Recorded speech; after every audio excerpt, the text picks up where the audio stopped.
What is up, guys? My name is Caleb, and welcome back to another episode of 2 Minute Tuesdays, a show where I answer your questions, respond to any current events in 2 minutes or less. So let's go ahead and jump right in.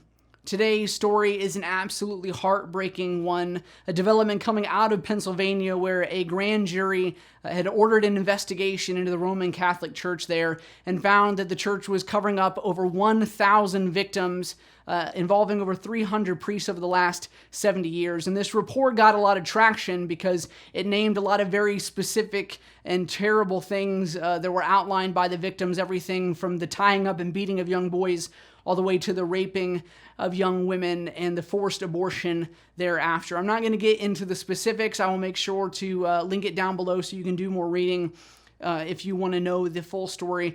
Before I go any farther, I want to offer my deepest apologies and prayers to the families and the victims affected by this terrible evil. I realize that doesn't mean a lot to you at this moment, but know that there are people out there that are absolutely infuriated by this abuse of power and the things that went on, and we will be praying for you here at One True King Media, and we hope that you are able to find the healing that you need. Now, just to segue, I have found a lot of Christian organizations that shy away from stories like this because it's considered really negative and their audience doesn't like to hear negative stories, and I can understand that, but I take a very opposite approach. I believe that these stories like this should be shouted from the rooftops, not just to prevent a future predator from making such an evil and terrible decision, but to really wake up parents to the fact that just because someone is in authority doesn't mean that they are trustworthy, and that you should always be suspicious of anyone that is wanting to spend time with your kid because they are a potential predator. And it's so sad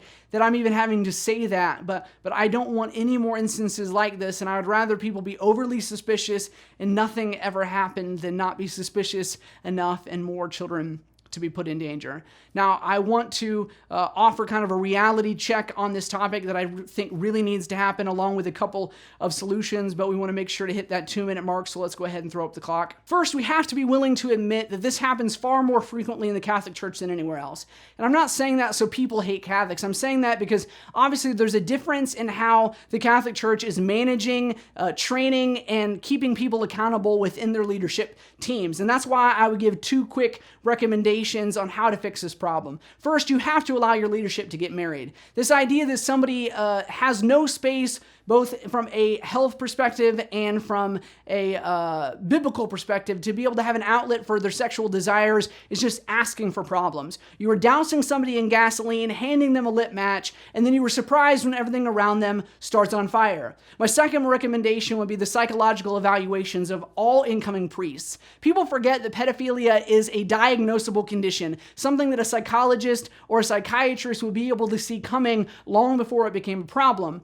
And also the space to be able to get these people help. Let's say somebody is struggling with these feelings or thoughts, but they haven't acted on it. There needs to be a space for them to feel like their entire life isn't going to be over if they are willing to admit that they're having these thoughts and simply haven't acted on it yet. I realize that this is a complicated issue, and I'm giving really quick, kind of off-the-cuff responses to it, but that's my thoughts. Those are my opinions. I didn't want to give a long podcast on this because this just absolutely breaks my heart. It drains me. It makes me angry. I just didn't want to spend a lot of time on this topic, but I do want to hear what you guys have to say. If you're Catholic, I would love your opinion that much more. What do you think about the priests getting married? What do you think about a larger vetting process for people that are going to be put into authority? Again, our prayers and thoughts go out to the family that are affected by this, and we hope that you can find the healing that you so desperately deserve. Until next week, we love you guys very much. We have a great week. Bye-bye.